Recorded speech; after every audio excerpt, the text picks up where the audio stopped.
When the Queen of Sheba heard about the fame of Solomon and his relationship to the Lord, she came to test Solomon with hard questions. Arriving at Jerusalem with a very great caravan, with camels carrying spices, large quantities of gold and precious stones, she came to Solomon and talked with him about all that she had on her mind. Solomon answered all her questions. Nothing was too hard for the king to explain to her. When the Queen of Sheba saw all the wisdom of Solomon, and the palace he had built, the food on his table, the seating of his officials, the attending servants in their robes, his cupbearers and the burnt offerings he made at the temple of the Lord, she was overwhelmed. She said to the king, "The report I heard in my own country about your achievements and your wisdom is true. But I did not believe these things until I came and saw with my own eyes. Indeed, not even half was told me. In wisdom and wealth you have far exceeded the report I heard. How happy your people must be! How happy your officials who continually stand before you and hear your wisdom! Praise be to the Lord your God, who has delighted in you and placed you on the throne of Israel. Because of the Lord's eternal love for Israel, he has made you king to maintain justice and righteousness." And she gave the king 120 talents of gold, large quantities of spices, and precious stones.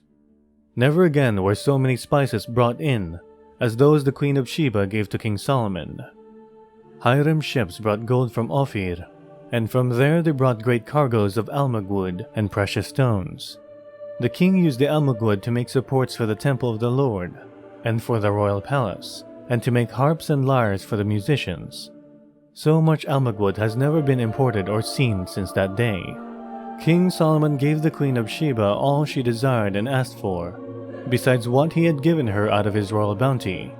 Then she left and returned with her retinue to her own country. Solomon's splendor.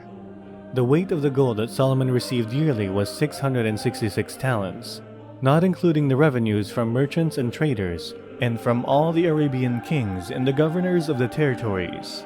King Solomon made 200 large shields of hammered gold.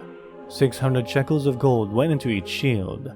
He also made 300 small shields of hammered gold, with 3 minas of gold in each shield. The king put them in the palace of the Forest of Lebanon. Then the king made a great throne covered with ivory and overlaid with fine gold. The throne had 6 steps, and its back had a rounded top. On both sides of the seat were armrests, with a lion standing beside each of them. 12 lions stood on the 6 steps, one at either end of each step. Nothing like it had ever been made for any other kingdom. All King Solomon's goblets were gold, and all the household articles in the palace of the Forest of Lebanon were pure gold. Nothing was made of silver, because silver was considered of little value in Solomon's days. The king had a fleet of trading ships at sea, along with the ships of Hiram. Once every 3 years it returned carrying gold, silver, and ivory, and apes and baboons. King Solomon was greater in riches and wisdom than all the other kings of the earth. The whole world sought audience with Solomon to hear the wisdom God had put in his heart. Year after year, everyone who came brought a gift, articles of silver and gold, robes, weapons and spices, and horses and mules. Solomon accumulated chariots and horses. He had 1,400 chariots and 12,000 horses, which he kept in the chariot cities, and also with him in Jerusalem. The king made silver as common in Jerusalem as stones, and cedar as plentiful as sycamore fig trees in the foothills. Solomon's horses were imported from Egypt and from Kuwait. The royal merchants purchased them from Kuwait at the current price. They imported a chariot from Egypt for 600 shekels of silver, and a horse for 150.